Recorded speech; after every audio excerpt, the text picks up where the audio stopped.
Hello দর্শক, সবাইকে সালাম এবং শুভেচ্ছা জানিয়ে শুরু করছি আজকের টাইম এক্সক্লুসিভ। আশা করি সবাই ভালো আছেন এবং যে বিষয়গুলো আজকে আলোচনা করব তা প্রথমেই জানাচ্ছি আপনাদের। আজকের বিষয়ের মধ্যে আছে নিউ ইয়র্ক সিটি ইমিগ্রেন্ট যারা আছে তাদের নিরাপত্তা নিশ্চিত করতে নির্বাহী অধ্যাদেশ জারি করেছেন মেয়র মামদানি এবং ডিপার্টমেন্ট অফ হোমল্যান্ড সিকিউরিটির নিন্দা করেছে। এই বিষয়টি আজকে আমরা আলোচনা করব যে পরিস্থিতি ও উত্তেজনা কি আছে বিএনপির ইশতেহারে, এই বিষয়টি থাকবে। এবং সর্বশেষ বাংলাদেশের নির্বাচনে সংখ্যালঘু সম্প্রদায় যারা আছে তাদের অবস্থান কি, তারা কোন দিকে যাচ্ছেন, এই বিষয়টি আজকে আলোচনা করব। আজকে অতিথি যারা আছেন তাদের মধ্যে আছেন অ্যাটর্নি মীর মিজানুর রহমান, ইব্রাহিম চৌধুরী খোকন, সিদ্ধাংশু গুহ এবং আরিফুর রহমান। শুরু করব দিনের আপডেট জানাচ্ছেন নাজমুল হাসান। তার আগে ফেসবুকে যারা দেখছেন আশা করি অনুষ্ঠানটি শেয়ার করবেন।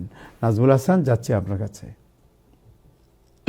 ধন্যবাদ আবু তাহের এবং ধন্যবাদ টাইম টেলিভিশনের সকল দর্শক শ্রোতা এবং প্যানেলিস্ট সবাইকে সালাম এবং শুভেচ্ছা। আশা করি আপনারা সবাই ভালো আছেন। আজ শুক্রবার ফেব্রুয়ারি মাসের 6 তারিখ।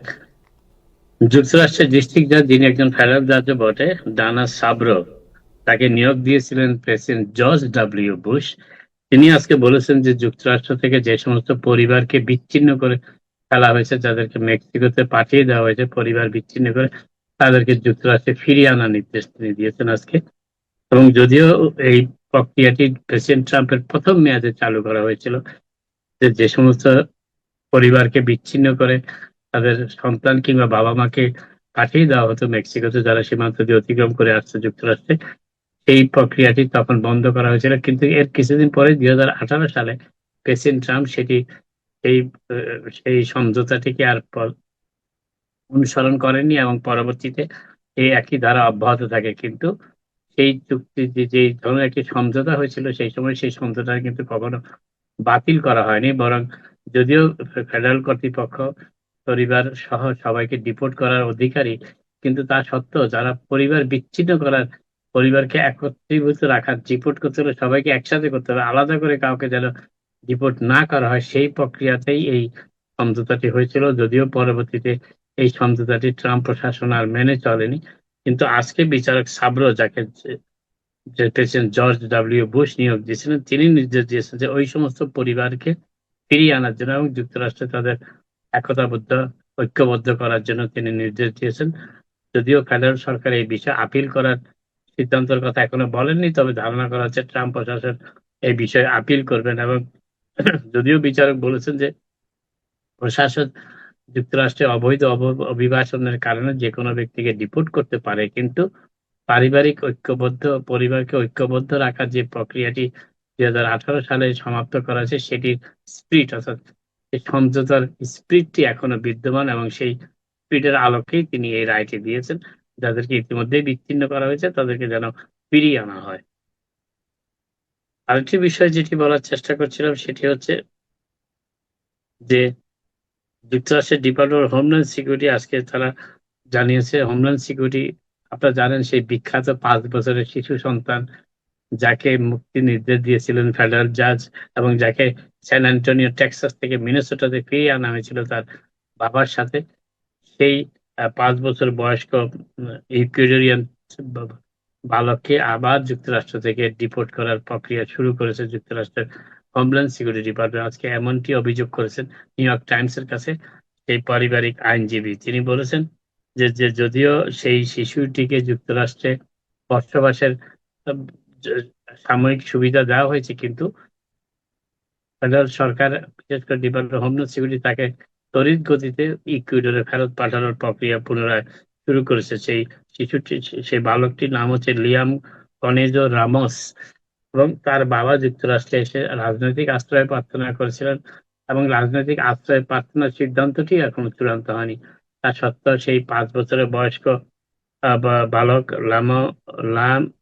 লিয়াম কনেজো রামোসকে প্রতিহিংসাপরতার শিকার হয়ে যুক্তরাষ্ট্র থেকে ফেরত পাঠানোর প্রক্রিয়া শুরু করেছে বলে ইমিগ্রেশন দপ্তর সেটি জানিয়েছেন তার আইনজীবী। যদিও ইমিগ্রেশন দপ্তর থেকে সেই বিষয়টি অস্বীকার করে বলা হয়েছে যে কোনো ব্যক্তি যুক্তরাষ্ট্রে অবৈধ অভিবাসনের সময় চিহ্নিত হলে তাদেরকে যুক্তরাষ্ট্র থেকে বহিষ্কার করার প্রক্রিয়াটি একটি আইনি বিষয় এবং এই আইনি বিষয় বাস্তবায়ন করার কাজটি করছে ফেডারেল সরকার। তবে তাকে তড়িৎ গতিতে ইকুয়েডরে ফেরত পাঠানোর কোনো পরিকল্পনা ডিপার্টমেন্ট অফ হোমল্যান্ড সিকিউরিটির নাই, এটি তারা অস্বীকার করেছে। যদিও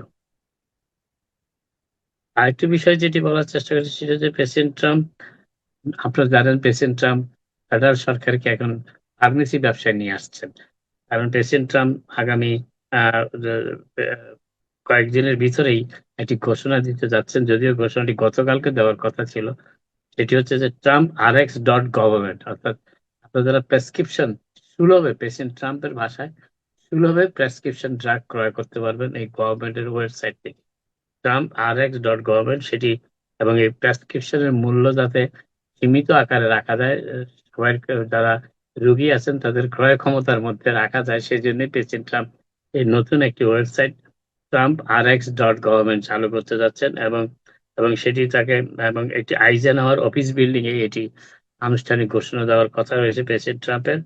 এবং এর ফলে প্রেসিডেন্ট ট্রাম্প এবং তার প্রশাসন মনে করেন যে বিশেষ করে ফার্মেসিগুলিতে যে ওষুধের আকাশচুম্বী দাম সেটি কিছুটা সীমিত আকারে নিয়ে আসা সম্ভব হবে ওষুধের মূল্য। এবং এর ফলে এবং মিড টার্ম নির্বাচনের আগে এটি প্রেসিডেন্ট ট্রাম্পের অন্যতম নির্বাচনী কর্মসূচি হিসাবে অনেকে দেখতে শুরু করেছেন ইতিমধ্যেই, যে ফার্মেসি প্রাইস অর্থাৎ ফার্মেসিগুলিতে ওষুধের যে দাম, সেই দামকে সহনীয় করার জন্য প্রেসিডেন্ট ট্রাম্প এই ট্রাম্প ডট rx.government এই ওয়েবসাইটের মাধ্যমে ওষুধ বিক্রির ব্যবস্থা শুরু করতে যাচ্ছেন। এবং যুক্তরাষ্ট্রের হেলথ কেয়ার সেক্টরে প্রায় 9% ব্যয় করা হয় শুধুমাত্র ওষুধ ক্রয়ের ক্ষেত্রে। হেলথ সেক্টরে যত পরিমাণ অর্থ ব্যয় করা হয় তার 9%ই ব্যয় হয় এই ওষুধ ক্রয়ের ক্ষেত্রে। এবং দিনে দিনে ওষুধের দাম বৃদ্ধি পাচ্ছে ফার্মাসিগুলিতে, সে কথা ট্রাম্প প্রশাসনের পক্ষ থেকে উল্লেখ করা হয়েছে। একজন ম্যানহাটনের ফেডারেল বিচারক জেনেট ভার্গাস ট্রাম্প প্রশাসনকে নির্দেশ দিয়েছেন যে হাডসন রিভার টানেল অর্থাৎ হাডসন নদীর পিছনে নিউ ইয়র্ক এবং নিউ জার্সিকে সংযুক্ত করার যে নতুন টানেলটির কাজ শুরু হয়েছে তার সমুদয় অর্থ উন্মুক্ত করে দেওয়ার জন্য প্রেসিডেন্ট ট্রাম্প এবং তার প্রশাসন কিছুদিন আগে সেই টানেলের প্রজেক্টের অর্থ বন্ধ করে দিয়েছিলেন। কিন্তু সেটি যাতে পুনরায় চালু করার জন্য অর্থ প্রদান শুরু করা হয়, সেই জন্য আজকে ম্যানহাটনের ফেডারেল বিচারক জেনেট ভার্গাস ট্রাম্প প্রশাসনকে নির্দেশনা জারি করেছেন।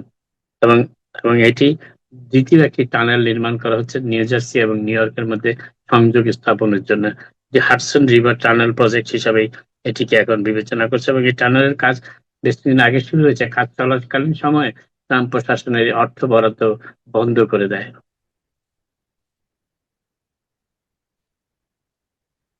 প্রেসিডেন্ট ট্রাম্প আজ ক্ষমা চাইতে অস্বীকার করেছেন, যদিও ইতিমধ্যে হোয়াইট হাউস থেকে ভিডিওটি ডিলিট করা হয়েছে। একটি ভিডিও প্রচার করা হয়েছিল যেটাতে প্রেসিডেন্ট ট্রাম্প নিজে শেয়ার করেছিলেন এবং সেই ভিডিওতে বর্ণ বৈষম্য চরিত্র, বিশেষ করে একজন গণমানুষ হিসেবে প্রেসিডেন্ট ট্রাম্প, সাবেক প্রেসিডেন্ট ওবামা এবং তার স্ত্রী মিশেল ওবামাকে এই চিত্রিত করা হয়েছিল সেই ভিডিওতে।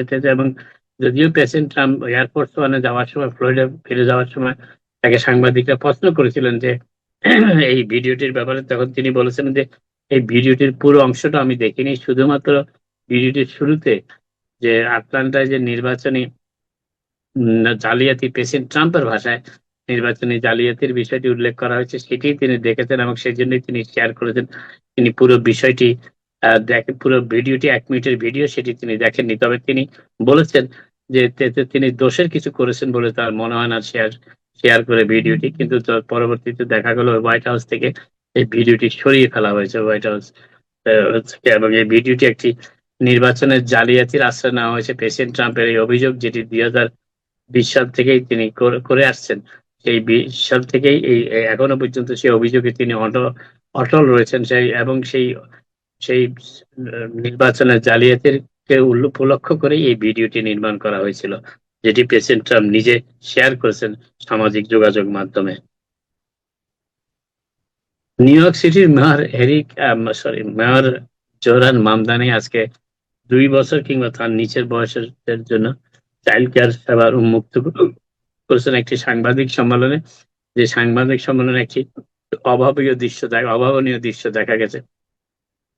বেশ কিছু 2 বছর কিংবা তার চাইতে বয়স্ক শিশুদের সেখানে নিয়ে আসা হয়েছিল জোহরান মামদানির সাংবাদিক সম্মেলনে উপস্থিত থাকার জন্য, এবং জোহরান মামদানি যখন এই ঘোষণা দেন তখন তারা তার আশেপাশে খেলাধুলা করছিল, সেই সেই 2 বছর কিংবা তার চেয়ে নিচের বয়সের শিশু কিশোররা। প্রেসিডেন্ট জোহরান মামদানি আজকে ঘোষণা দিয়েছেন যে এখন থেকে হেলথ কেয়ার সেবা প্রদানের জন্য, এবং এই অর্থ প্রদান করা হবে নিউ ইয়র্ক স্টেটের গভর্নর ক্যাথি হকুলের স্টেট বাজেট থেকে। আপাতত এখানে শেষ করি, আবার আপনাদের সাথে কথা হবে। আপনারা সবাই ভালো থাকুন।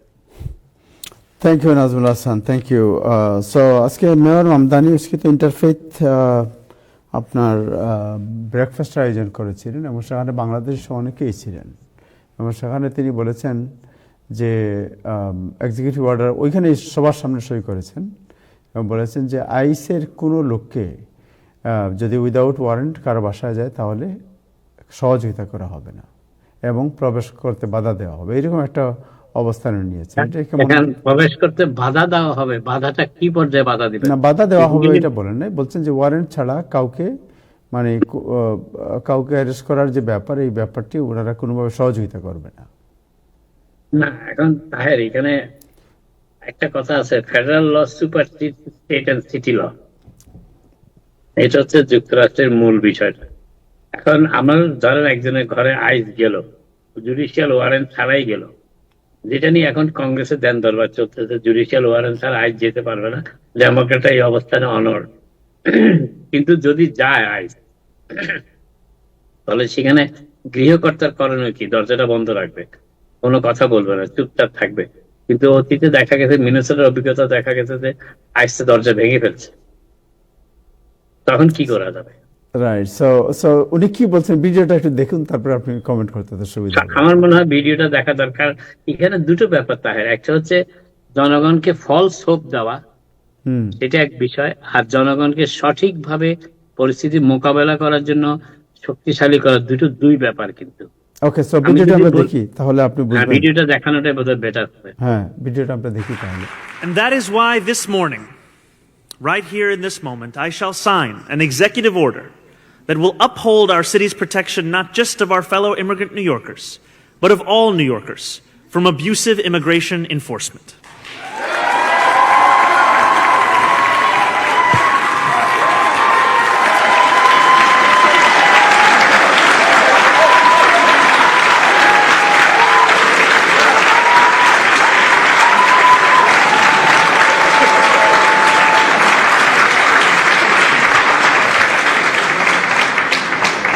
This order is a sweeping reaffirmation of our commitment to our immigrant neighbors and to public safety as a whole.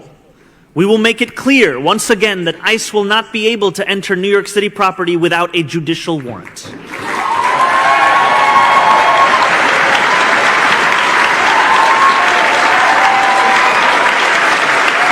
That means our schools, our shelters, and our hospitals.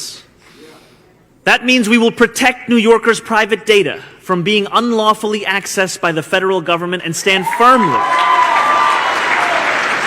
against any effort to intrude on our privacy. No New Yorker should be afraid to apply for city services like childcare because they are an immigrant. This order mandates that essential city agencies are complying with city laws and directs them to conduct thorough audits of all policies guiding agency interactions with immigration authorities. And it will establish an interagency response committee so that in the event of a major crisis, we are ready and equipped to do the job of protecting New Yorkers. Yes. So আপনি দেখেছেন এই ভিডিওটি, right? So what is your comment?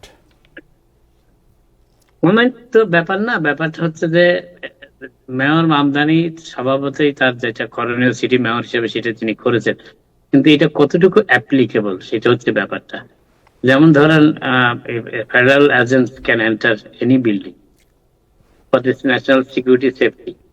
তারা যদি national security সেফটির কথা বলে যে কোনো বিল্ডিং এ তারা এন্টার করতে পারে, কারণ তারা ফেডারেল এজেন্ট। তাদের দায়িত্ব হচ্ছে যুক্তরাষ্ট্রের সিকিউরিটি মেনটেন করা, not particularly any immigrant or any American citizens.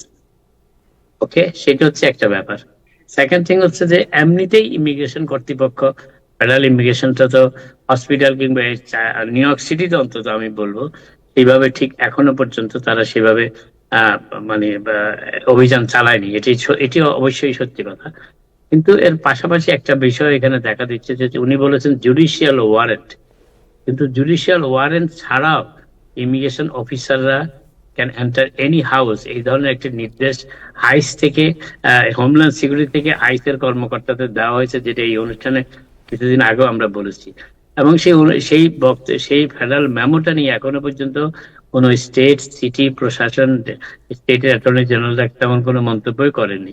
আইস বলেছে যে সিকিউরিটি, যুক্তরাষ্ট্রের সিকিউরিটির স্বার্থে তারা জুডিশিয়াল ওয়ারেন্ট ছাড়াও অ্যাডমিনিস্ট্রেটিভ ওয়ারেন্ট নিয়েও তারা প্রবেশ করতে পারে, এমনকি ওয়ারেন্ট ছাড়াও প্রবেশ করতে পারবে। তো আমি ওই পয়েন্টের উপরে জোর দিতে চাই যে তারা যদি ঢুকেই পড়ে তাহলে how could you punish them? আপনি একজন ফেডারেল এজেন্টকে পানিশ কিভাবে করবেন? তাকে অ্যারেস্ট করবেন? সিটি ল? উনি তো একটি এক্সিকিউটিভ জারি করলেন, he is the mayor of the new York city, right? So what is the message? আমরা তো আরেকটা ফেডারেল জিনিস জানি তাহের, আমাদের সবারই জানি, এটা আমরা জানা উচিত। Federal law supersede city and state law. যদি দুইটা ল সাংঘর্ষিক দেখা দেয় কোন অ্যাপ্লিকেশনের ব্যাপারে, তখন federal law supersede city and state law. এখন ইমিগ্রেশন এজেন্টদের কার্যক্রম পরিচালনা যদি সিটি ল সাংঘর্ষিক দেখা দেয়, so what could happen? City law exist না ফেডারেল ল এক্সিস্ট? সো আপনি কি মনে করেন it's a politics? Of course, 100% politics. Minnesota তো অলমোস্ট স্যাংচুয়ারি সিটি। মিনেসোটা কি ঠেকানো গেছে কোনো কিছু আইসের? নিউ জার্সি স্যাংচুয়ারি সিটি, আমাদের পার্শ্ববর্তী স্টেটের জার্সি সিটি, কোনো কিছু ঠেকানো গিয়েছে? New York city sanctuary city, এখান থেকে আইস লোক তুলে নিয়ে যায় নাই। বাট এগুলি আমি মনে করি বাস্তব কথা বলতে গেলে এগুলি কথার কথা।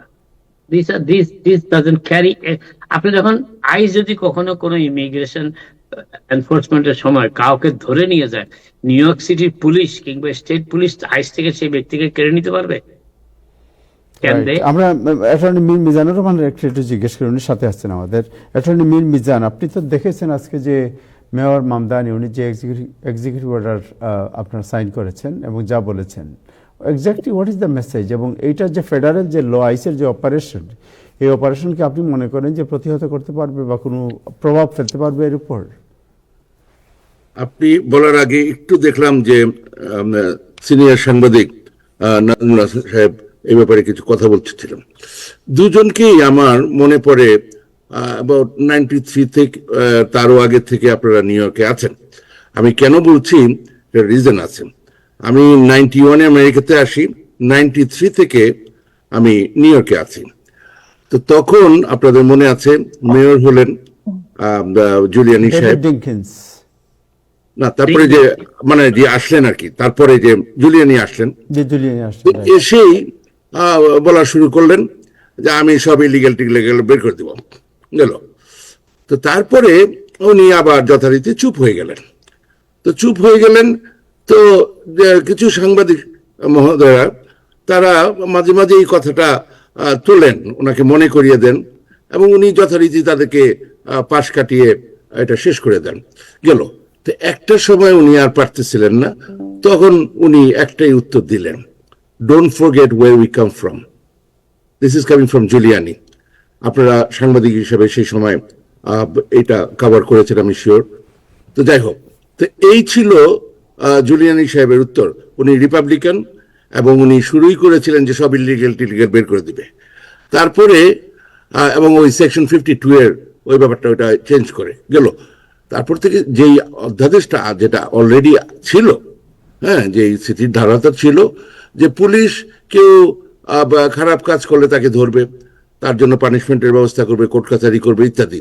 কিন্তু তারপরে তার যে ইমিগ্রেশন স্ট্যাটাস কি সেটা নিয়ে কথা বলবে না, বা তাকে যে ফেডারেল গভর্নমেন্টের কাছে তুলে দেয়া সেটা দেবে না। তো এটা ছিল, সেটা উনি বদলাতে চেয়েছিলেন, ওটা উনি যথারীতি আবার বন্ধ করে দিলেন।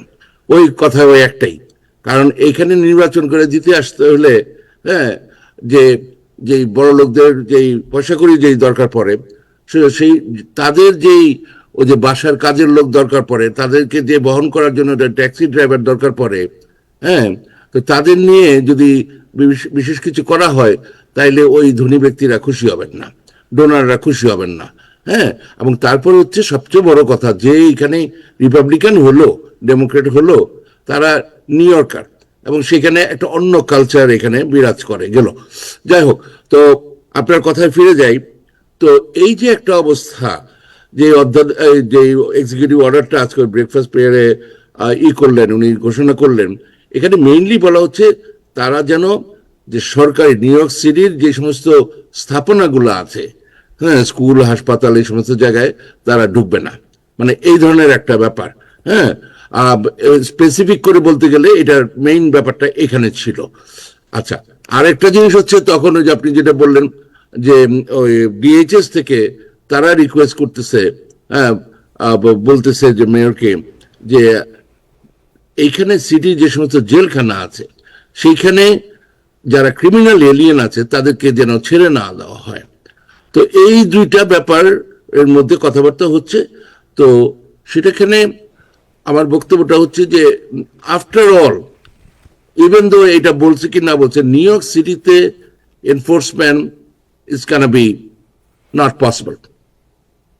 ঠিক আছে, এমনি করে নিয়ে যায়, ওয়ারেন্ট থাকে, ডিপোর্টেশন অর্ডার থাকে, হ্যাঁ, সেটা এক জিনিস। কিন্তু এইভাবে লেফট অ্যান্ড রাইট রাস্তাঘাটে ধরবে আর ওইরকম করে ওই সিটিজেন মেরে ফেলবে নিউ ইয়র্ক সিটি থেকে, তাহলে আইস হয়তো আর বেরোতে পারবে না, এ হলো কথা।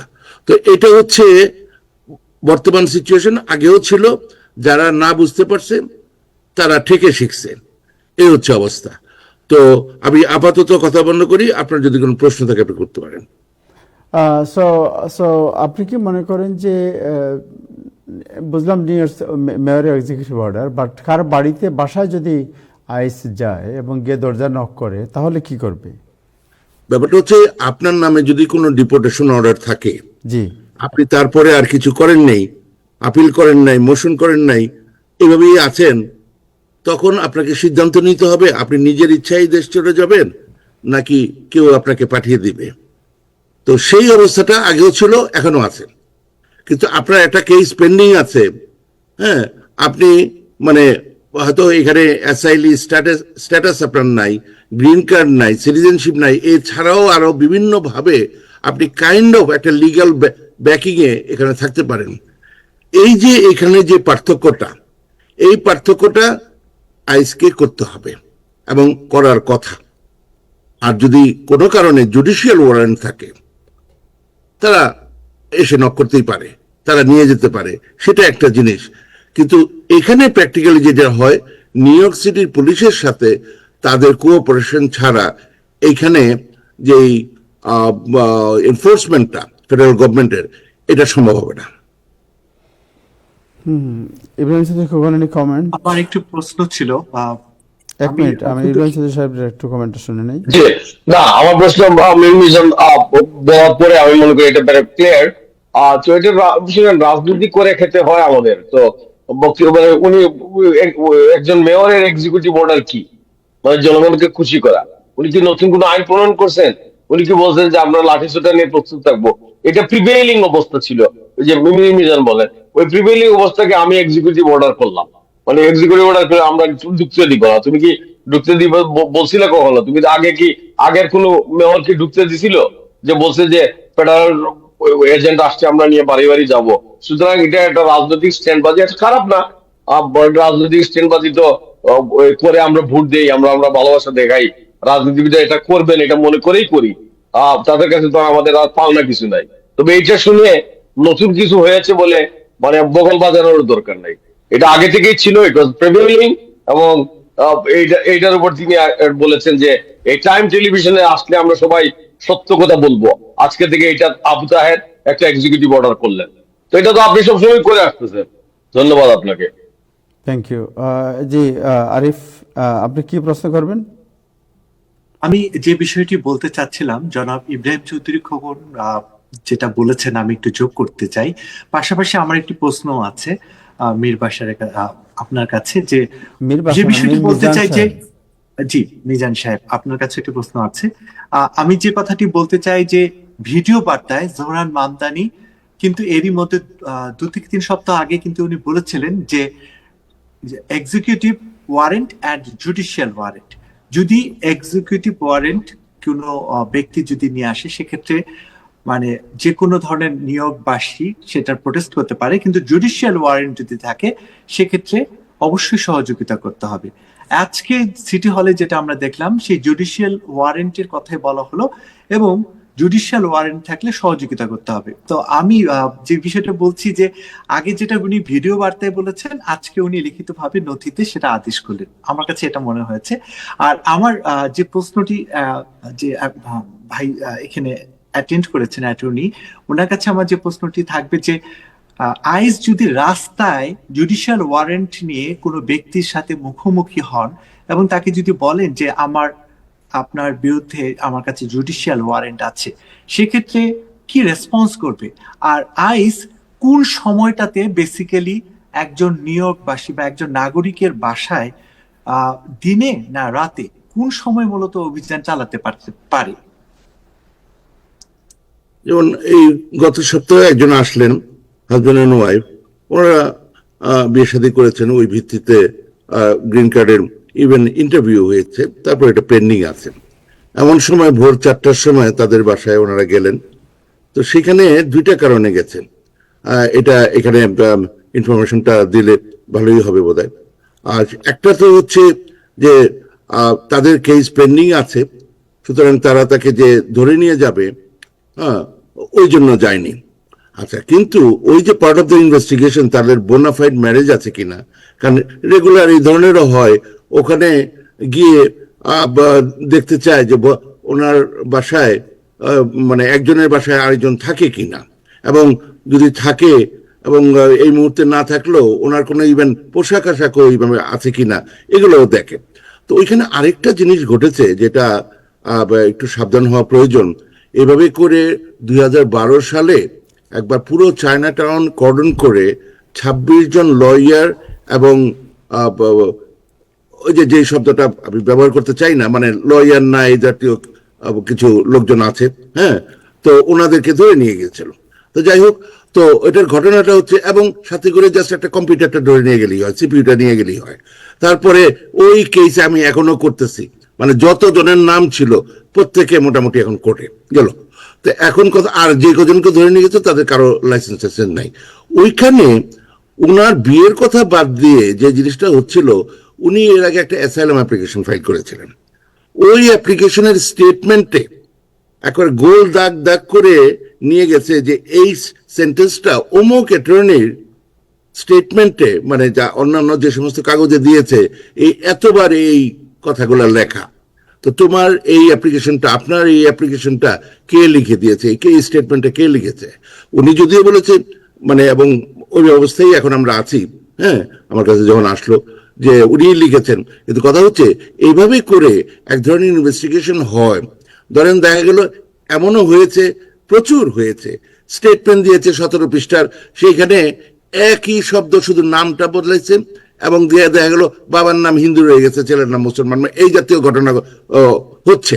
তো ফলে আমরা যে যাই অ্যাপ্লিকেশনটাই করি না কেন, আপনাদের জানা থাকা দরকার ওই অ্যাপ্লিকেশনে আপনি কি লিখেছেন, কি স্টেটমেন্টে আপনি কি বক্তব্য গিয়েছেন, আপনার বিয়ে করেছেন, সন্তানাদি আছে, আপনার খুবই খুশির খবর, কিন্তু গিয়ে গেল এই জাতীয় কথাবার্তা বলছে না, বলতেছে অন্যখানে আপনি কি করেছিলেন।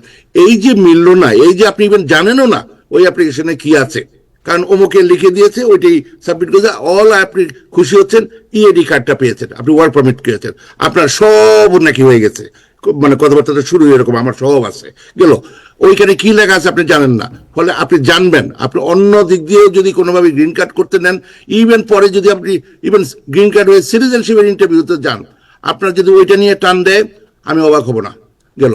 তো ওই কাজটা করেছে। আরেকটা জিনিস চলতেছে, তার মানে অমুক অ্যাটর্নির ব্যাপারে তারা একটা ইনভেস্টিগেশন শুরু করছে, যে এই ধরনের ফিকটিশিয়াস একই জিনিস নিয়ে তার ওই যত ক্লায়েন্ট আছে তাদেরকে ওই মানে প্রত্যেকে নিয়ে হয়তো ধরবে, এবং মেইনলি ধরবে ওই অ্যাটর্নিকে, হ্যাঁ, গেল। এবং মনে রাখবেন, এটা শুধু নন অ্যাটর্নিকেই ধরে তা না, অ্যাটর্নিদেরও লাইসেন্স চলে যায়, জেল হয়, হ্যাঁ।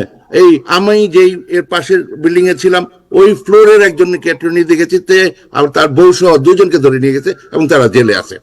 আচ্ছা, এটা আমি এগুলা কেন বললাম, যে এই যে জিনিসগুলা যে হচ্ছে, যে তারা ভোর 4টার সময় গিয়ে হাজির হচ্ছে, এটা কি হয়, আরো হয়েছে, ভবিষ্যতে হবে? The answer is yes. আচ্ছা, থ্যাংক ইউ সো মাচ, না, থ্যাংক ইউ, অনেক তাহের, ধন্যবাদ। আমি একটা মিজান ভাইকে একটা প্রশ্ন করতে চাচ্ছিলাম। জি, সেটা হচ্ছে যে নিউ ইয়র্ক সিটি তো এখন আমাদের executive order শীতাংশু দিয়ে- দা আছেন, একটু পরে কথা বলতেছি এরপরে। জি, না, মিজান ভাই তো অ্যাটর্নি অ্যাট ল, এবং ওনার কাজই হলো মানুষকে কাউন্সেলিং করা। তো এখন ওনার সাপোজ একজন লোক রাস্তা দিয়ে হেঁটে যাচ্ছে পেন স্টেশনের সামনে, তো ইউনিফর্মড আইস না, uniform new York city police না, যে কোনো নাগরিক কোনো একজনকে ডিটেইন করতে পারে। ডিটেইন বলতে গিয়ে নিয়ে গিয়ে ওই জেলের ভিতরে ঢোকাতে এমন কোনো কথা নেই। এমন কোনো পরিস্থিতিতে, যেমন আপনি অফিসে আসেন, আমার রুমে বসা, কোনো কারণে আপনি আমার রুম থেকে বেরোতে পারেন না, এইটাও মানে ফলস ডিটেনশন। অবশ্য যে কোনো সময় আপনি ধরেন একজন চোর ধরছেন, ডাকাত ধরছেন, বা কেউ ভুল করতেছে, তাকে ধরছেন, পুলিশ আসা পর্যন্ত ধরে রাখছেন, that's also detention. And can you do it as a citizen? The answer is yes. আচ্ছা, এই যে করলেন, এখানে একটা আপনার কথা থাকতে হবে। আপনি যদি মানে যে কোনো মানুষের তার একটা আইডি বা সামহাও কনভিন্স করার মতো একটা কিছু থাকতে হবে যে উনি ওনার এই পরিচয়, যেমন আপনার একটা স্টেট আইডি থাকতে পারে, আপনার একটা ওয়ার্ক পারমিট থাকতে পারে, যে কোনো কিছুই হোক। এমনকি আজকাল তো প্র্যাকটিস হচ্ছে ছবি তুলে রাখা। আমি বলি যে না, এইখানে আমি কপি করে দেই, কিছু কিছু বেসিক কাগজ আছে আপনাদের কাছে থাকতে হবে। আপনার একটা অ্যাসাইলাম পেন্ডিং, আপনি অ্যাসাইলামের যে রিসিপ্ট নোটিশটা সামনে রাখেন, সাথে রাখেন। আপনার একটা সামনে একটা হিয়ারিং ডেট আছে, ওই যে হিয়ারিং নোটিশটা সাথে রাখেন, ছবিতে রাখবেন, ভালো কথা।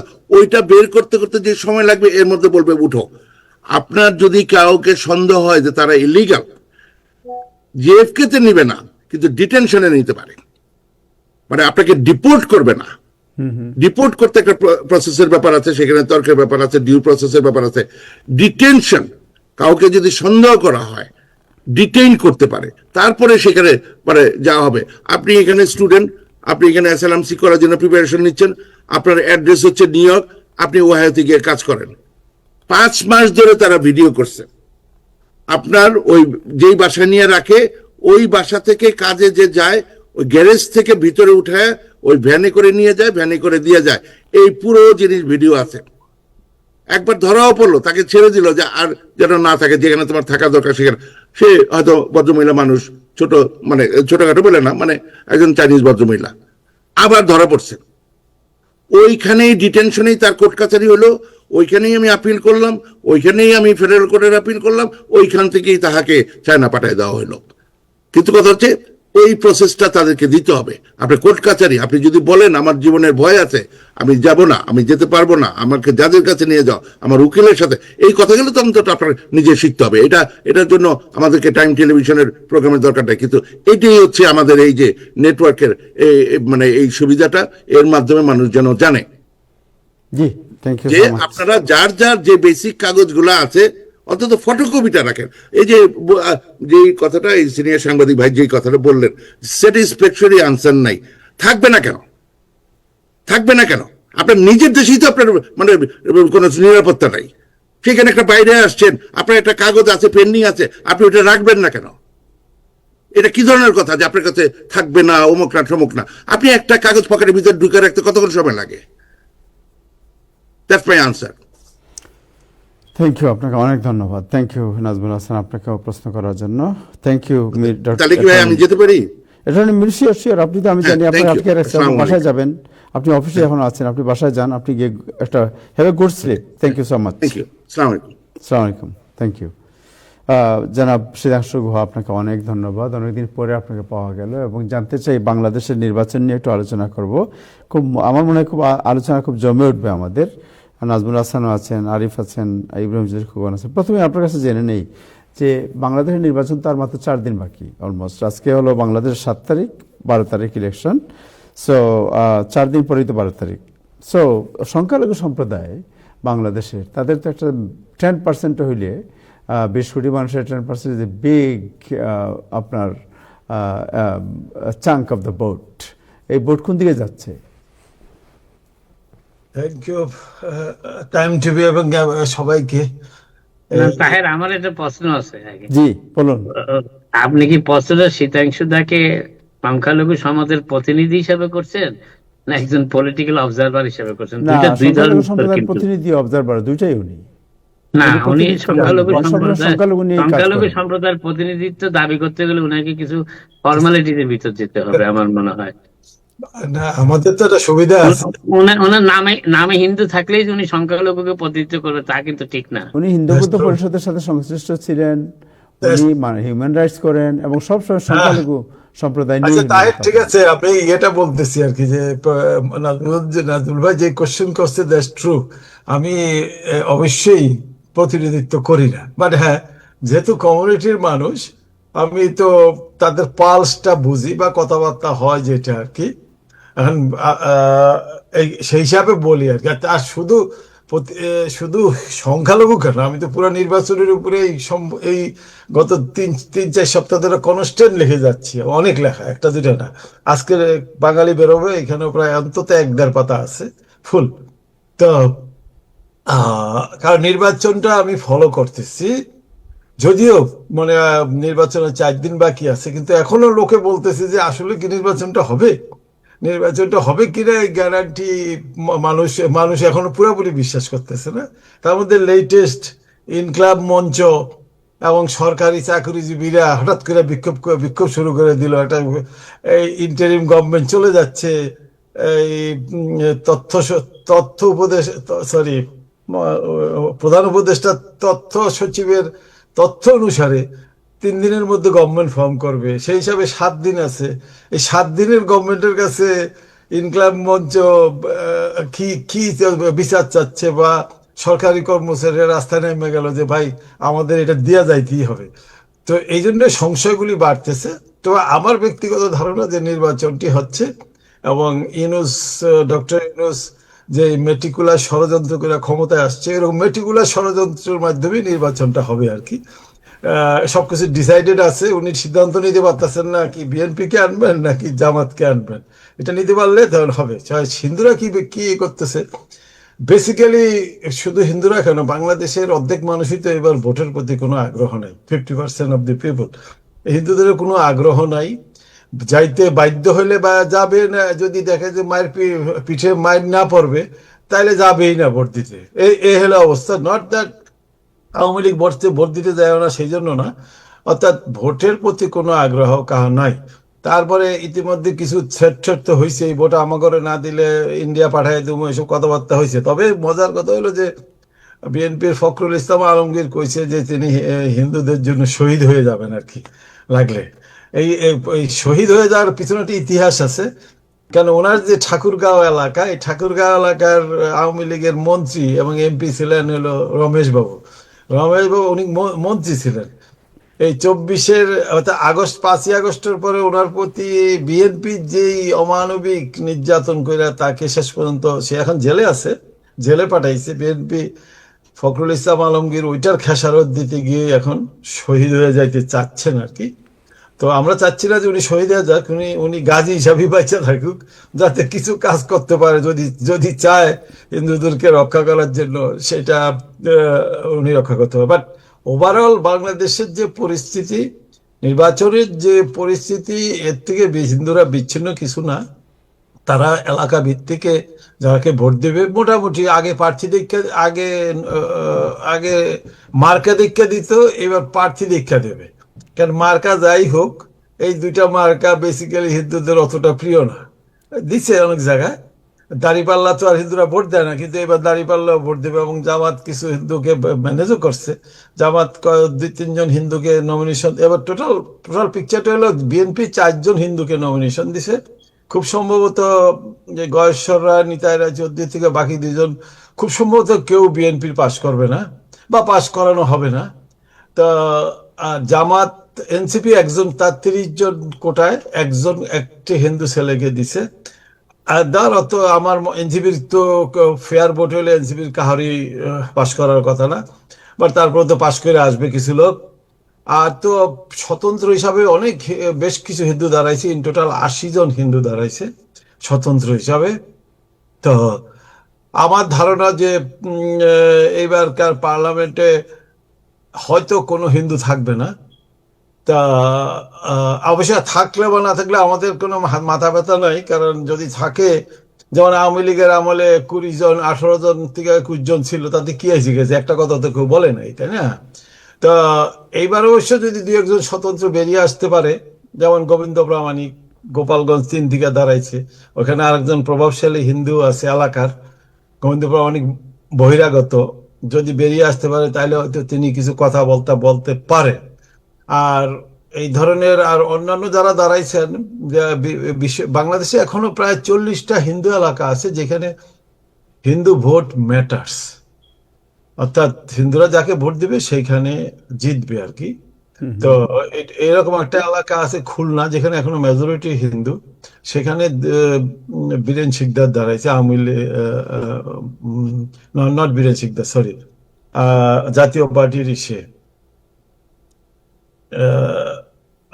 আমার নামটা মনে নেই, মানে অর্থাৎ দু একজন বাই চান্স বেরিয়ে আসার সম্ভাবনা আছে। তবে আমি গয়েশ্বর রায় এবং নিতাই রায় চৌধুরীর এলাকাগুলি একটু করে দেখলাম যে না, তাদের বেরিয়ে আসার সম্ভাবনা কম। তো এই হলো সামগ্রিকভাবে।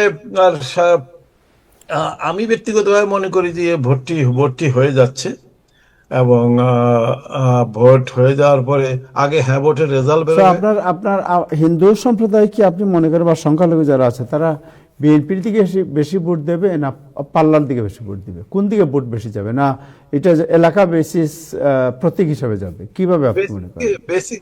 বেসিক্যালি এটা এলাকা বেসিস এবং ক্যান্ডিডেট বেস হবে। যে এলাকা যে ক্যান্ডিডেট তাদের কাছে গিয়ে পড়ছে, বা তারা অপেক্ষাকৃত নিরাপদ ফিল করবে যে আমাদেরকে, আমরা কিছুটা নিরাপদ থাকবো, ভোটটা তার ইস্যুতেই যাবে, তার বাক্সেই যাবে। এবং খুব সম্ভবত খুব স্বাভাবিক নিয়মে, এই ধরেন জামাতের তো আর বেস ছিল না, এখন জামাত নতুন করে বেস পাইছে। বিএনপির তো একটা বেস আগে থেকে ছিল, তার একটা প্রভাব, বিএনপি ক্যান্ডিডেটকে মানুষে আগে দেখছে এলাকায়। জামাতের লোককে তো মানুষ ওইভাবে দেখে নাই যে এই লোকটা জামাত থেকে ইলেকশন, আমি পুরা বাংলাদেশের কথা বলতেছি। জামাতে তো নির্দিষ্ট পকেটে কিছু তারা ইলেকশন করত বা জিতে আসতো, সেটা 20, 25, 50টা 300 সিটে বা জামাতের কোনো প্রাধান্য বা কোনো দৃশ্যমান কোনো তৎপরতা কখনোই ছিল না। এইবার হয়েছে। কাজেই জামাতের লোকটি যদি সত্যিকারতে ভালো লোক হয়, হ্যাঁ, কিছু যে হিন্দুরা ভোট দেবে না তা না, তা দেবে।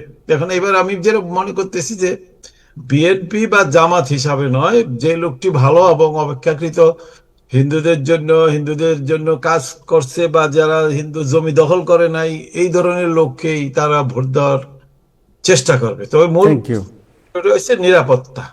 Thank you so much, thank you. This is a good point আপনি বলেছেন যে তারা ব্যক্তি বিশেষে এটা ভোট দেবে। So Nazmul Hasan, any comment? আমি শুধু একবার বললেন যে নির্বাচন হয়েই যাবে, আবার বললেন কাউকে জিতানো হবে, আবার কাউকে বললেন জিতেও যাইতে পারে। আমি ঠিক উনার মানসিক পজিশনটা ঠিক বুঝতে পারছি না, উনি কোন পয়েন্টে স্থির করতেছেন। যাই হোক, যেই কথাটা সবচেয়ে গুরুত্বপূর্ণ এবারের নির্বাচনে, সেটা হলো বাংলাদেশের একটা মেজর পার্টি ইলেকশনে নাই। এবং আমি মনে করি বাংলাদেশে এতদিন পর্যন্ত আমরা যারা ফ্রি ফেয়ার ইলেকশনের কথা বলতাম, বাংলাদেশে শেখ হাসিনার সময় ফেয়ার ইলেকশন হতো না, রাতের আন্ধারে ভোট দেওয়া হতো, সব অভিযোগও যদি আমি মেনেই নিলাম, কিন্তু তারপরে একটি কথা থেকে যায়, বাংলাদেশের 20%, 25% লোক যে দলকে সমর্থন করে, সেই দলের কোনো প্রার্থী আনুষ্ঠানিকভাবে এবারে নির্বাচনে নাই। অথবা এই নির্বাচন শেষ পর্যন্ত কতটুকু গ্রহণযোগ্য হবে, কিংবা নির্বাচনের পর ফলাফল যারা জিতবে তারা তাদের কতটুকু টিকিয়ে রাখতে পারবে, আমার কাছে মুশকিল। বাংলাদেশে যতক্ষণ পর্যন্ত প্রত্যেকটা মেজর দলের মধ্যে একসাথে কাজ করার এবং একসাথে সরকারের পজিশনে থাকা, সরকারের অপোজিশনে থাকার ব্যাপারে সিদ্ধান্ত না হবে, ঐক্যমত না হবে, ততক্ষণ পর্যন্ত কোনো মেটিকুলাস প্ল্যানিং বাংলাদেশে কোনো স্থায়ী শান্তির সমাধান আনবে না, গণতন্ত্র আনবে না। একটা দেশের 25%, 20% সমর্থক শূন্য নির্বাচন, ভোটার শূন্য নির্বাচন কি করে প্রতিনিধিত্বশীল হয়, আমি এটা বুঝি না, আমার মাথায় ঢুকছে না। আওয়ামী লীগের যারা দুর্নীতি করেছে, যারা অভিযুক্ত, যারা দোষী সাব্যস্ত, তাদেরকে নির্বাচনের বাইরে রেখে সেটা সম্ভব। কিন্তু আমরা যে দেশে থাকি, আমেরিকাতে থাকি, এখানে একজন কনভিক্টেড পার্সনও প্রেসিডেন্ট ইলেকশন করতে পারে। একজন কনভিক্টেড পার্সন পেটিশন ইলেকশন করে প্রেসিডেন্ট জিতেও যেতে পারে, জি কিন্তু আমাদের দেশে সেই সুযোগটা নেই। এবং এইটাই আমি মনে করি আমাদের দেশে গণতন্ত্রটা একটা হুইমজিক্যাল গণতন্ত্র। এখন বাংলাদেশের গণতন্ত্র প্রফেসর ইউনূস সাহেব এবং তার উপদেষ্টা যেভাবে পরিচালনা করতে চান সেভাবে পরিচালিত হচ্ছে গণতন্ত্রের প্রক্রিয়াটি। এবং আমি মনে করি বাংলাদেশে একটা ফ্রি ফেয়ার, অন্তত যদি আমার জীবদ্দশায় যদি আমি দেখি বলি যে বিচারপতি শাহাবুদ্দিনের সময় যে নির্বাচনটা বাংলাদেশে অনুষ্ঠিত হয়েছিল, যদিও কিছুটা সমালোচনা হয়েছিল যদিও, কিন্তু এখনো পর্যন্ত সেটাই মোস্ট ফেয়ার ইলেকশন, সবাই আমরা এক দ্বিধায় মেনে নিতে পারি। সেই ধরনের আরেকটি ইলেকশন বাংলাদেশ আদৌ কখনো দেখবে কিনা, বাংলাদেশের সকল জনমত সকল মতের প্রতিনিধিত্বশীল পার্টিরা নির্বাচনে অংশ নিতে পারবে নির্দ্বিধায়, কাউকে নির্বাচন থেকে বাইরে রাখা যাবে না, বাইরে রাখা হবে না। আর কাউকে, আর আরেকটা জিনিস আছে, আইনের ভাষায় একটা জিনিস, যে যতক্ষণ পর্যন্ত আপনি নির্দোষ প্রমাণিত না হবেন আপনি দোষী জি। নন। কিন্তু অতএব এই Right, thank বিষয়টাও you. আমাকে, আমি মনে করি আমাদের বিবেচনা রাখা উচিত। Thank you so much. বাংলাদেশের কোনো ব্যক্তি, একটা সেকেন্ড, বাংলাদেশের কোনো ব্যক্তি বিশেষের চিন্তা চেতনায় বাংলাদেশে কখনো কোনোদিন গণতন্ত্র অতীতেও প্রতিষ্ঠিত হয়নি, ভবিষ্যতেও হবে না। যাক, থ্যাংক ইউ। না, ইব্রাহিম চৌধুরী খোকন, আপনি তো পলিটিক্যাল লোক, পলিটিক্যাল অবজারভার। ঘোষিতাংশ খোঁজা জিনিসটি বললেন আজকে যে এইটা একটা বাংলাদেশের নতুন ব্যাপার, যে এবার প্রথম সংখ্যালঘু সম্প্রদায় তারা প্রার্থী দেখে ভোট দেবে, তারা ওই প্রতীক দেখবে না, দেখবে প্রার্থী। সো আপনার অ্যাসেসমেন্ট কি, আপনার অপিনিয়ন কি? অনেক ধন্যবাদ সিদ্ধান্ত এবং নাজমুল ভাই মোটা থেকে ভালো কথাই বলেছেন। আসলে সংখ্যালঘু বলতে মানে যদি হিন্দু বুঝান বা অন্যান্য ধর্মাবলম্বী বুঝান, মানে আমি তাদের সাথে কাজ করেছি, তারা সম্ভব হলে ভোট দিতেই যাবে না। এবং মানে এটা বাস্তব কথা। এবং যেমন আমি যে এলাকায় আসছি আমার আশেপাশে সমস্ত লোক এটা হিন্দু প্রধান এলাকা, কিন্তু মানে তারা ভোট দিতে যাবে না এই সিদ্ধান্ত তারা নিতে পারতেছে না। তারা এলাকার যে প্রভাবশালী লোকটা নির্বাচনে দাঁড়াবে ওইখানেই ও তাদের পক্ষেই যে সমস্ত লোক যায় তারা নির্বাচনে যাবে। তো নির্বাচন নিয়ে আমরা খুব মানে বাঙালির এই নির্বাচন, বাংলাদেশে নির্বাচন হচ্ছে অনেকদিন পরে, একটা উৎসব উৎসব ভাব বিরাজ করছে। যদিও মানে এই আমরা সবাই বলতেছি বা মানে সিদ্ধান্তটা বলছেন যে ভোটে মানে সেইভাবে উদ্দীপনা নাই, মানুষের মধ্যে কিন্তু আসলে উদ্দীপনা আছে। মানুষ কিন্তু জানতেছে না কি হবে। এই নির্বাচনের মধ্য দিয়ে বাংলাদেশের রাষ্ট্রযন্ত্র তার চরিত্র পাল্টাবে এবং এই পাল্টানোর চেষ্টায় যারা নেমেছেন এটা মেক অর ব্রেক। এটা যে হা না ভোট হচ্ছে, তারপরে যে সমস্ত কর্মকাণ্ড ঘটে গেছে এইসবকে সংবিধানে অ্যাডাপ্ট করা করে মানে আগামী যে 6 মাসে যা কিছু ঘটবে এটার জন্য সমস্ত বাংলাদেশের মানুষ প্রস্তুত কিনা বা কিভাবে সেটা ম্যানেজ হবে এটা আমাদের দেখার বিষয়। অনেক নাটকীয়তার মধ্য দিয়ে যান। তবে আমরা যে বাংলাদেশের যে নেগেটিভ শুনে আসছিলাম এখন 24-এর ঘটনার পরে সেই নেগেটিভ পাল্টানোর জন্য যারা কাজ করেছেন তারা কতটা সফল হবেন এই নির্বাচনের মধ্য দিয়ে বোঝা যাবে। এবং নির্বাচনে শুনেন কারা বিএনপি জিতবেন না মানে জামাত জিতবেন, এবং পরীক্ষা দুইজনেই দিতেছেন, ফার্স্ট আর সেকেন্ড। এটা মোটা থেকে আমরা জানি তারা হবে। তবে জামাত অনেক অনেক ভালো করবে। এর জন্য জামাত কৃতজ্ঞতা জানানো উচিত আওয়ামী লীগকে। আওয়ামী লীগ গত 17 বছরে মানে মনে করেছিলেন যে শীর্ষ কয়েকজন নেতাকে ফাঁসি টাসি দিয়ে ঝুলাইয়া দিলে জামাতকে নির্মূল করা যাবে। নির্মূল যেভাবে করা যায় না এটা এই আওয়ামী লীগকে বুঝতে হবে। এবং প্রতিটা এলাকায় মাদ্রাসা প্রতিষ্ঠা করে মৌলবাদকে মানে পুষ্টতা দিয়েছেন, প্রশ্রয় দিয়েছেন। এবং আওয়ামী লীগ মনে করেছেন যে বিএনপিকে দমিয়ে রাখতে হবে। তো বিএনপির কে দমিয়ে রাখার সমস্ত আয়োজনের মধ্য দিয়ে জামাত তার রাজনৈতিক কাজ, তাদের পরিকল্পনার কাজগুলো করতে পেরেছে। আর আমি জামাতকে ধন্যবাদ দিতে চাই একটা ভালো কাজে। জামাতের আমির খুব সজ্জন মানুষ, সব আপনিও জানেন। জামাতের কাউকে আগে জিজ্ঞেস করলে তারা বদরের যুদ্ধের ইতিহাস একদম স্পষ্টভাবে বলতে পারতেন, কিন্তু 71-এর কথা তাদের মনে থাকতো না। এইবার আমাদের প্রিয় ভাই মানে জামাত ইসলামের আমির উনি বলেছেন যে মুক্তিযুদ্ধের ইতিহাস ওনারা লিখবেন। ইতিমধ্যে অবশ্য লেখার কাজ শুরু করেছেন। আমরা একটা নতুন তথ্য এই যে রিভল্ট এটা পাইছি। তো এটা দিয়ে যদি শুরু হয় তো জামাত ইসলাম মানে 71 সালে কে কি করেছেন এটা যদি শফিক ভাইরা নিজেরাই লিখে দেন এটা আমাদের জন্য ভালো হবে। এবং এই চর্চা বাংলাদেশে কিন্তু থামবে না। বাংলাদেশে এই মানে 71 মুক্তিযুদ্ধ এটা নিয়ে যে বিতর্ক শুরু হয়েছে, যে নেগেটিভে আমরা ছিলাম সেই 54 বছর, এটা থেকে বেরিয়ে এসে যে ইনক্লুসিভ বাংলাদেশের কথা আমরা বলেছিলাম বা অনেকেই বলেছিলেন, অনেকেই সে আকাঙ্ক্ষার কথা বলেছিলেন, সেই আকাঙ্ক্ষা বাস্তবায়নের পথে আমি মনে করি না এই নির্বাচন একটা বড় ভূমিকা রাখতে পারবে। ধন্যবাদ। তাহের, একটু আমি একটু এ করি যে হ্যাঁ, এই নাজমুল ভাই যেটা বললেন এবং ইব্রাহিম চৌধুরী যেটা বললেন যে এই ইনক্লুসিভ নির্বাচন তো আর এটা না, বা এই নির্বাচন নিরপেক্ষ না, বা এই না নির্বাচন কিন্তু দাদা আপনি যেটা বলছেন ইনক্লুসিভ নির্বাচন না, বাট আওয়ামী লীগের সময় কি ইনক্লুসিভ নির্বাচন হয়েছে? আওয়ামী লীগের সময় তো আমরা তো পরস্পর বলতে আছি, পরপর 3টি নির্বাচন আওয়ামী লীগ যে কোনো ভাবেই নিয়ে নিছে, ছিনিয়ে নিছে। হ্যাঁ, 14, 18, 24, এরপরে তার কোনো কথা থাকে না, যার ফলাফল তো আওয়ামী লীগ ভুগতেছে। তো তারপরে বলতেছি এইবারের নির্বাচন তো আরো খারাপ, কারণটা হলো একটি দলকে টোটালি বাদ দিয়ে দিছে। হ্যাঁ, আগে আসে নাই কেউ, ভোট কারচুপি হয়ে গেছে, দিনের ভোট রাত্রে হয়ে গেছে, সেগুলি হয়েছে। কিন্তু এইবার তো তা না, এবার একটি দলকে আপনি টোটালি বাদই দিয়ে দিচ্ছেন। দিস ইজ নট ইনক্লুসিভ নির্বাচন, ইনক্লুসিভ ইলেকশন। তারপরে ইভেন ইভেন যদি আপনি তারেকের দেখেন, তারেকের ভোটার লিস্টে নাম ওঠা, মনোনয়নপত্র, এভরিথিং ইজ অবৈধ। বাট তারপরে তো অ্যাকসেপ্ট করে নিছে, জাতীয় অনেক সময় বৃহৎ ইয়েতে অনেক কিছু অ্যাকসেপ্ট করে, দ্যাটস ফাইন। কিন্তু এই নির্বাচন দেশে শান্তির চাইতে অশান্তি বাড়াবে, কারণ প্রথমে হ্যাঁ ভোট জিতবে, এ ব্যাপারে কোনো সন্দেহ নাই। বাংলাদেশের ইতিহাসে কখনো হ্যাঁ ভোট ফেল করে নাই, জিয়াউর রহমানের আমলে, এরশাদের আমলে, এবং এইবার। আর 91 সনে যেটা হয়েছিল সেটা ছিল প্রেসিডেন্ট ইলেকশন থেকে মন্ত্রী পরিষদ ফর্ম অফ গভর্নমেন্টে ফিরে আসা। কাজে ওইটা সেপারেট ছিল। এই 4টা গণভোট হচ্ছে 3টে হয়েছে, আর একটা হবে 12 তারিখে। কাজে এই হ্যাঁ ভোট পাস করার সাথে সাথে জামাত এবং বিএনপি রাস্তায়, জামাত এবং এনসিপি রাস্তায় নেমে যাবে, এবং এবং সমস্যাটা ওইখান থেকেই শুরু হবে। কারণ আপনারা যদি পড়ে থাকেন যে চারটা যে পয়েন্ট, যে ভোটে ব্যালটে যে 4টি পয়েন্ট থাকবে, এই 4টি পয়েন্টের মধ্যে অনেক জিনিস আছে, আজকে তো এই স্বল্প পরিসরে আলোচনা করা যাবে জি না, জি।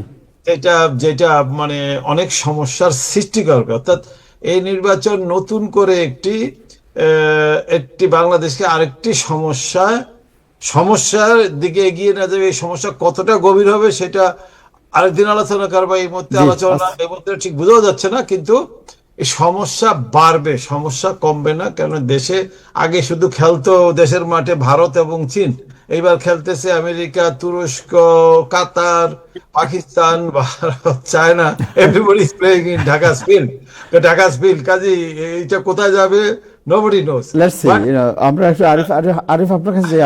আজকে এমনি আপনার কি মানে ওভারঅল এজ এ রিপোর্টার আপনার কাছে কি মানে নির্বাচনের যে প্রচারণা, আপনার আজকে এনসিপির সাথে মারামারি, সব মিলিয়ে হোয়াট ইজ ইউর অ্যানালাইসিস? আমি একটু আপনাদের কথার সাথে একটু যোগ করতে চাই। আমি সারা দেশের করেসপন্ডেন্টের দায়িত্বে ছিলাম, যার কারণে যুক্তরাষ্ট্র এসেও সারা দেশের যারা করেসপন্ডেন্ট জার্নালিস্ট আছে আমি কথা বলেছি। আমি সংখ্যালঘু যারা হিন্দু সম্প্রদায় আছে তাদের বিষয়ে একটা তথ্য পেয়েছি, অনেক জার্নালিস্টের সাথে কথা বলে, এটা আমি একটু শেয়ার করতে চাই। আমি জানি না দাদা বা এখানে যারা সিনিয়র জার্নালিস্ট আছেন একমত হবেন কিনা।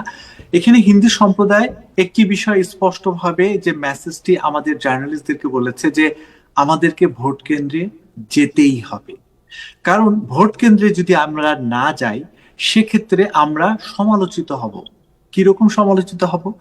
যারা স্থানীয়ভাবে আমাদেরকে বারবার করে ভোট চাওয়ার জন্য এসেছে, আমরা যদি কাউকে না ভোট দিই তার মানে আমরা আওয়ামী লীগের ভোটার, অর্থাৎ আমরা আওয়ামী লীগ ছাড়া আমরা অন্য কিছু চিন্তা করতেই পারি না। অতএব আমাদের মধ্যেও যে বিভিন্ন মতাবলম্বী আছে এবং আমরাও প্রার্থী হিসেবে চিন্তা ভাবনা করে ভোট দিতে পারি, এটা প্রমাণের জন্য হলো আমাদেরকে বের হতে হবে। এরকম একটি তথ্য আমার কাছে এসেছে, কারণ হিন্দুরা কোনোভাবেই থাকবে না, এরকম একটি খবর এসেছে। এখন নির্বাচনী খবর যে বিষয়টি প্রথমেই আপনাকে আমি বলতে চাই যে বিএনপি চেয়ারপারসন তারেক রহমান 3টি বিষয়ে আলোচনায় এসেছে। একটি হলো ফ্যামিলি কার্ড করা হবে, উনি নির্বাচনী ইস্তেহার যেটা দিয়েছেন, ফ্যামিলি কার্ডের যেটা চমক যে মিনিমাম 2,500 টাকা পর্যন্ত সেখানে থাকবে। অর্থাৎ একটি পরিবারের ছোটখাটো টুকিটাকি খরচ থেকে শুরু করে কিছুটা হলেও জীবনযাপনে কিছুটা একটু উচ্ছলতার জন্য এই কার্ডটা ব্যবস্থা উনি করবেন। আরেকটি যেটা একটু আলোচনায় এসেছে কৃষক কার্ড, কৃষকদের জন্য এই কার্ডটি করা হবে এবং কৃষকদের বিভিন্ন সমস্যা, ঋণ থেকে শুরু করে বিশেষ ব্যবহারের জন্য এই কার্ডটি ব্যবস্থা করা হচ্ছে। এটি ডিটেলসে আসেনি। আরেকটি যারা প্রবাসে বসবাস করে তাদের প্রবাসী কার্ড করা হবে।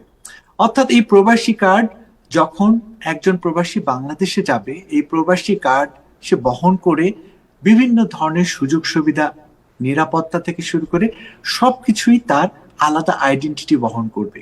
এই তিনটা জিনিস আলোচনায় এসেছে। তবে একটি জিনিস একটু সমালোচনা হচ্ছে, সেটা হলো মুক্তিযুদ্ধ এবং মুক্তিযোদ্ধাদের যে বিষয়।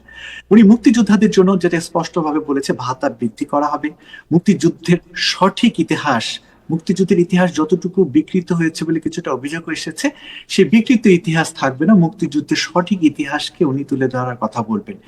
কিন্তু এখানে একটি বিষয়, যে মুক্তিযোদ্ধা সন্তানদের জন্য যে কোটার জন্য আমরা পরপর দুটি আন্দোলন, কত কিছুই না দেখলাম, অথচ মুক্তিযোদ্ধা সন্তানরা কিন্তু কখনোই এটা বলেনি যে আমাদের সরকারি চাকরিতে এত % কোটা লাগবেই। তো ব্যাপারটা হলো, যারা আন্দোলন করেছে তারাও কিন্তু কখনো বলেনি যে মুক্তিযোদ্ধাদের সন্তান কোটা একদম তুলে দেওয়া হোক। তারা বলেছিল আন্দোলনের সময় যে মুক্তিযোদ্ধাদের কোটাটা, মানে যে কোটার যে সংখ্যাটা আছে সেটা কমিয়ে দেওয়া হোক। অথচ তারেক রহমানের নির্বাচনী ইস্তেহারে মুক্তিযোদ্ধাদের সন্তানদেরকে নিয়ে কোনো কিছু নেই। কিছুটা হলো মুক্তিযোদ্ধার যারা সন্তান ঢাকা কমান্ড কাউন্সিলে আছেন তাদের সাথে আমি কথা বলেছি, তারা কিছুটা মনক্ষুণ্ণ হয়েছেন। এখন আসেন, আমি একটু জামাতের দিকে তাকাতে চাই, তারপরে আমি শাহবাগের দিকে আসবো। সংক্ষিপ্ত ভাবে বলছি যে উন্মুক্ত মঞ্চে তারেক রহমানকে জামাতের আমির আহ্বান জানিয়েছেন। জামাতের আমির তার ভেরিফাইড ফেসবুক পেজে এই আহ্বান জানিয়েছেন। যদিও তারেক রহমানের পক্ষ থেকে কোনো রেসপন্স হয়নি, তবে রাজনীতির মার প্যাচে বিষয়টি একটু ভালো লাগার মতো, যে একজন জামাতের শীর্ষ নেতা কতটুকু স্বচ্ছ থাকার ব্যাপার উনি অনুভব করছেন, যে মুখোমুখি কথা বলবেন এবং পুরো জাতি সেটা দেখবে। তো আমি যতটুকু খবর পেয়েছি, তার এই আহ্বানটা দেশের তরুণ সমাজ খুব ভালোভাবে গ্রহণ করেছে, যে একজন লিডার হওয়ার জন্য বা স্বচ্ছতা থাকার জন্য রাজনীতির মাঠে কে কি করবে না করবে তা প্রধান রাজনৈতিক দলের সাথে সে মুখোমুখি হতে চাচ্ছেন। এই বিষয়টি অনেক ভালো লাগার একটি ব্যাপার। আমি সর্বশেষ আসি ইনকিলাব মঞ্চ, শাহবাগে যে ঘটনাটি ঘটেছে। এখন একটি ভালো খবর হচ্ছে, পুলিশ এমন ভাবে পিটিয়েছে, প্রায় 100-র উপরে ছাত্র ছাত্রী আহত হয়েছে, তার মধ্যে অন্তত 60-70 জন ঢাকা মেডিকেল কলেজে আহত অবস্থায় পড়ে আছে। তো এখন শাহবাগ ফাঁকা, কিন্তু আমাদের সংবাদকর্মীরা যারা ঢাকায় আছেন, তারা ঢাকা মেডিকেলে সেই ইনকিলাব মঞ্চের সেই ব্যক্তিদের সাথে কথা বলার চেষ্টা করেছে, যে কেন, হোয়াই আব্দুল হাদী হত্যাকাণ্ডের বিচার তো সরকার নিজেই বলছে যে তারা এই হত্যাকাণ্ডের সুষ্ঠু তদন্ত করে এটা বিচারের ব্যবস্থা করা হবে, বাট তোমরা কেন এখনো সরকারের আহ্বানে স্বচ্ছতা অনুভব করছো না? তো ব্যাপারটি অধিকাংশই ইনকিলাব মঞ্চের যারা আন্দোলনরত, তারা একটি কথা, যে পুলিশের পক্ষ থেকে যারা তদন্ত করছে তাদের কাছে যে জবাব আমরা পাচ্ছি তাতে আমরা সন্তুষ্ট না। তো এখানে আসলে সত্যিকার অর্থে এই যে এতগুলো ছাত্রছাত্রী আন্দোলন করছে, এদেরকে সঠিকভাবে কাউন্সিলিং করা, অর্থাৎ যে সুষ্ঠু বিচার হচ্ছে এবং তদন্ত হচ্ছে এবং এটার বিচার হবে, এটা বলতে না পারা এক ধরনের ব্যর্থতার পর্যায়ে পড়ে যায়।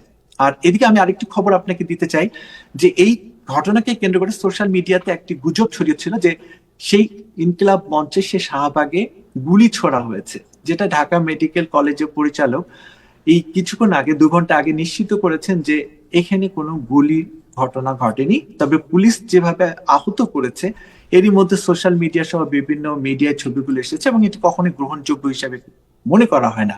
তো যদি কোনো কারণে এই আন্দোলনকে কেন্দ্র করে আবারও সব শিক্ষার্থীরা এক হয়ে যায়, তাহলে এই নির্বাচনের আর মাত্র কয়েকটি দিন বাকি, সেটা কখনোই ভালো হবে না। এই ছিল সবকিছু মিলে আমার। Thank you so much, thank you. আমরা শেষ করবো অনুষ্ঠান। থ্যাংক ইউ জনাব Ibrahim Chowdhury Khokon. Any other comments Ibrahim Chowdhury Khokon? Just না, আমি একটাই কমেন্ট করছি, আমরা একের পর এক রক্ত দিয়েছি, এই নির্বাচনের মধ্য দিয়ে মানে যে রক্তপাত বন্ধ হয়ে যাবে, এটা মানুষের প্রত্যাশা ছিল। কিন্তু এই প্রত্যাশায় যদি আবার বাদ সৃষ্টি হয়, এবার আবারও যদি মানুষ রক্তের হোলি খেলা খেলতে হয়, আবারও যদি আমরা এই বিদেশের খেলোয়াড়দের চারণ ভূমি করে বাংলাদেশকে একসময় ভারতের, একসময় পাকিস্তানের, একসময় আমেরিকার পুতুল বানাই, এই বাংলাদেশের মানুষ তার পরিণতি নিয়েই সারা জীবন কাটালো, আমাদের জীবনটাও কাটালাম, এটাই আফসোসের সাথে বলতে হচ্ছে। জি, যারা নির্বাচন করতেছে তারা বিজয়ী হবে, তারা নিরাপদ। ধন্যবাদ সময় দেওয়ার জন্য। থ্যাংক ইউ আরিফ আপনাকে, thank you Nazmul Hasan, thank you attorney Mir Mizan, and thank you জনাব শীতাংশু গুহ। সবাইকে কৃতজ্ঞতা এবং অভিনন্দন আমাদের সাথে যুক্ত হওয়ার জন্য। দর্শক, আজকে এ পর্যন্তই।